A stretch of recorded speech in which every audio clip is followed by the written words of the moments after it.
Camera দিয়ে দাঁড় করে রাখছে যে আমি যখন বাইরের কানাকানি গিয়ে কিছু কমু তুই ছবি তুলবে। এরপরে কি ক্যাপশন কি, লিডারের সাথে খুশ গল্প কিংবা পার্সোনাল আলাপ, হ্যাঁ নেতার সাথে এই তো খাস বৈঠক বা এই টাইপের। হ্যাঁ হ্যাঁ, কেমন খাস গল্পটা করছে বুঝছেন নি? তাই আমাদের কিছু কিন্তু এই মোল্লা মৌলবী আল্লাহ মাফ করুক আছে একই সাইজ, সরকার নেতা যেই দল যে সময় আসুক, বাহ কি সুন্দর সেলসেলায়া দেখবেন যে হেরার লগে। আল্লাহ পাক এদেরকে হেদায়েত দান করুক। তিন প্রকারের আলেম পাইলেন তো? তাই আপনাদের কাজ কি কোন প্রকারের আলেমদের সাথে থাকা? উলামায়ে দাওলা, উলামায়ে উম্মত, না উলামায়ে মিল্লাত? যে বেটা কাউরে পরোয়া করবে না। আরে রফিকুল ইসলাম মাদানী যদি কালকে গাদ্দারি করে, আপুস করে চলে, যে কোনো বক্তা যে কোনো পীর হোক, যদি আপুসকামী হয়, দ্বীনের পক্ষে অটল বিচল না থাকতে পারে, তার পক্ষে থাকবেন না। কোন ব্যক্তি, কোন দল, কোন পীর, কোন নেতা কখনো আমার আইডল হতে পারে না যদি সে কোরআন সুন্নাহ অনুযায়ী না চলে। দলিল কি কোরআন হাদিস নাকি নেতা দল পীর? ব্যক্তি দলিল নাকি কোরআন সুন্নাহ? সুবহানাল্লাহ। এটা কি রুলস বানাই আমরা? এটা কি রুলস বানাই যে আমাদের দলিল কোরআন সুন্নাহ? قد أفلح المؤمنون الذين هم في صلاتهم خاشعون। আল্লাহ রাব্বুল আলামিন বলেন মুমিনের সিফাত হলো খুশু খুজুর সাথে নামাজ পড়া। والذين هم عن اللغو معرضون। সফল মুমিন কখনো ফাহিশা কাজে জড়িত হয় না। কি হয় না? ফাহিশা কাজ, অনর্থক কাজে সফল মুমিনরা কি করে না? জড়ায় না। সুবহানাল্লাহ। তো আমরা কি ফাহিশা কাজ, গুনাহের কাজে জড়াবো? আল্লাহ পাক আমাদের সবাইকে গুনাহ মুক্ত জীবন দান করুক, গুনাহের কাজ থেকে বিরত রাখুক। والذين هم لفروجهم حافظون। সফল মুমিনদের বিস্তারিত বর্ণনা করার সময় নেই। আরেকটা কাজ হলো নিজের লজ্জাস্থানকে হেফাজত করে। কি করে? কথা কয় না রে, লজ্জাস্থানকে হেফাজত করে। যুবকদের বর্তমানে সবচাইতে বড় যে সমস্যা, যেই সমাজ ব্যবস্থা, রাষ্ট্র ব্যবস্থা চালু হয়েছে পশ্চিমা দাসে, কি এক অবস্থা, ছেলে মেয়ের অবাধ মিলামিশা, এবং এটাকে গর্বের সাথে যুবক গিয়ে বলতেছে অন্য বন্ধুদের সাথে, অন্য সবার সাথে। আস্তাগফিরুল্লাহ। যেটা লজ্জার বিষয় ছিল। আল্লাহ রাসূল বলেছেন দুইটা বিষয়ের গ্যারান্টি যদি কেউ আমাকে দিতে পারে আমি তাকে জান্নাতের গ্যারান্টি দিব। দুইটা জিনিস কি? একটা হলো এই যে দুইটা ঠোঁট, এই জবানের, আরেকটা হলো লজ্জাস্থানের।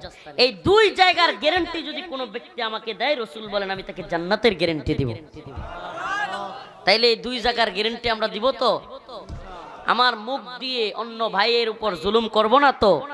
এই লজ্জাস্থান দিয়ে ইল্লা আলা আজওয়াজিহিম। সফল মুমিনরা শুধুমাত্র স্ত্রীর সাথেই যৌন শক্তিকে ব্যবহার করে। সুবহানাল্লাহ। তাইলে এই যৌন শক্তিকে ব্যবহার করার ইসলামী একটাই পথ, সেটা হলো বিয়ে। এজন্য আল্লাহ পাক বলেছেন ফানকিহু মা তাবা লাকুম, তোমরা বিয়ে করো যাদের পছন্দ হয়, মিনান নিসা, মহিলাদের থেকে, মাসনা ওয়া সুলাসা ওয়া রুবা, 2 3 4। ওয়াইন খিফতুম আল্লা তাদিলু, যদি ভয় হয় ইনসাফ করতে পারবা না 2 3 জনে চার সাথে একসাথে, ফাওয়াহিদাতান, তাইলে একটা করো। তাহলে যুবকদের রাসূলের নির্দেশনা, কোরআনের নির্দেশনা এক, ইয়া মাশারাশ শাবাব, হে যুবকের দল, মান ইসতাতা মিনকুমুল বাআ ফাল্যাতাযাওয়াজ, হে যুবকের দল তোমরাও বিয়েটা করে ফেলো। কয় হুজুর বাপে তো বিয়ে করায় না, চাকরিও হয় না, কি করব? হতাশ। এই যুবকের হতাশার পিছনে যে কারণ, সেটা হলো ইসলামী শরিয়া না থাকা। আপনারা অনেক কারণ বের করবেন, কিন্তু আমি বলি ইসলামী শরিয়ার প্রয়োজনীয়তা আমরা বুঝি না। কোরআন সুন্নাহ অনুযায়ী রাষ্ট্র ব্যবস্থা থাকলে পড়ালেখার জানা যোগ্য ছেলের চাকরি কেন হবে না? ইসলামী শরিয়া নাই।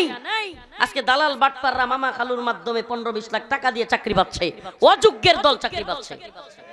যে জন্য রাষ্ট্রের রন্ধ্রে রন্ধ্রে আজকে অরাজকতা, বুঝমান লোক নাই, ম্যাচিউর পার্সন নাই, যোগ্য লোকের বড় অভাব।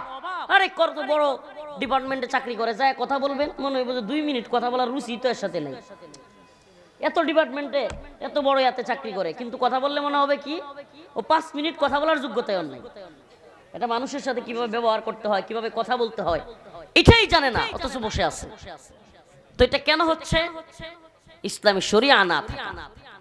শরিয়ার প্রভাব সব জায়গায়। কেন মেয়েদের বিয়ে হচ্ছে না? শরিয়া না থাকা। শরিয়ার প্রয়োজনীয়তা বুঝতে হবে। কোরআন সুন্নাহ অনুযায়ী রাষ্ট্র ব্যবস্থা থাকলে সমাজে এই অরাজকতা থাকতো না। আমরা তাহলে কি চাইবো?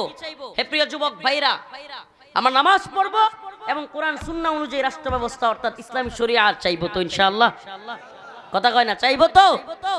এই যুবক, তোমাদের কাছে আজকের মেসেজ, সকল দায়ী ভাইদের কাছে মেসেজ, আজকে এখানে এটা রফিকুল ইসলাম মাদানিরই যেন বক্তব্য না হয়, কালকে থেকে অথবা আজকে রাত থেকে আপনিও একজন দায়ী হয়ে যান। প্রত্যেক যুবককে নামাজের দাওয়াত দেন এবং ইসলামী শরিয়ার প্রয়োজনীয়তা বলেন। ইসলামী শরিয়া থাকলে কি হবে? এই যুবক চাকরি ছাড়া ডিপ্রেশনে, ফ্রাস্ট্রেশনে ভুগতে হবে না। কোনো মেয়ে বিয়ে না হওয়ার জন্য আফসোস করতে হবে না। কোনো ভাইকে লক্ষ লক্ষ টাকা দিয়ে চাকরি পেতে হবে না। রাস্তাঘাটের বেহাল দশা থাকবে না। কোন চোর বাটপার এমপি হয়ে, নেতা হয়ে রাস্তাঘাটের রড সিমেন্ট খাইতে পারবে না। আফগানের দিকে তাকায় দেখেন, আমার কথা বিশ্বাস না হলে। 3 বছর, কয় বছর? এক আফগানিস্তান 3 বছরে এত উন্নতি করেছে, গোটা পৃথিবীর সবচাইতে পাওয়ারফুল মুদ্রার নাম হলো আফগানি মুদ্রা। সুবহানাল্লাহ কয় না? আফগানের মন্ত্রীরা পায়ে হেঁটে, সাইকেলে করে মন্ত্রণালয়ে আসে। সুবহানাল্লাহ কয় না? এমন সুন্দর দেশ যদি দেখতে চান শরিয়া লাগবে। হুজুর তাইলে কি ফেরেশতা নাইমে আইবো শরিয়া আইলে? অনেকের প্রশ্ন আইতে পারে যে হুজুর ওই লোকটি কইতে কি আইবো? লোক যে দাইতা হোক, শরিয়া থাকলে আস-সারিকু ওয়াস-সারিকাতু ফাকতাউ আইদিয়াহুমা, চুরি করলে হাত কেটে দেওয়া হবে। আরে একটারে হাত কাটলে সব সাইজ, সব সুরের দল। স্কুলের, মাদ্রাসার, ভার্সিটির, রাস্তাঘাটের বিভিন্ন জায়গার কালবাট চুরি কইরা খাওয়া, রাস্তার ইট সিমেন্ট খায়া ফেলা, টাকা মাইরা দেওয়া, পারলে স্কুলের বাথরুমের কমোড পর্যন্ত খায়ালায়। কথা কয় না? 50 লাখ টাকা বাজেট হয়, বাস মন্ত্রী 25 লাখ নাই, 30 লাখ নাই, এর মধ্যে 20 লাখ আয় এমপির কাছে, এমপি কো আরো 10 লাখ আমার বড়, এরপরে 8-10 লাখ উপজেলা চেয়ারম্যানে কো 5 লাখ আমারে দে, এরপরে ইউনিয়ন কয় আমি 2 লাখ মেরে দেই। 3 লাখ টাকা বাজেট আইছে, ওর এটা কাজটা কি তো? তো এই জন্য ইসলামী শরিয়ার প্রয়োজনীয়তা বোঝা, কোরআন সুন্নাহ অনুযায়ী রাষ্ট্র ব্যবস্থা, এটা অনেক বেশি জরুরি।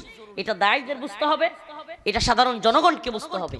এটা যেদিন বুঝবো, কারণ আল্লাহ বলছেন ইন্নাল্লাহা লা ইউগাইয়িরু মা বিকাউমিন হাত্তা ইউগাইয়িরু মা বিআনফুসিহিম, ততক্ষণ সে জাতি আল্লাহ পরিবর্তন করে না যে জাতি আগে নিজেরা নিজেদের মধ্যে পরিবর্তন আনে। সুবহানাল্লাহ।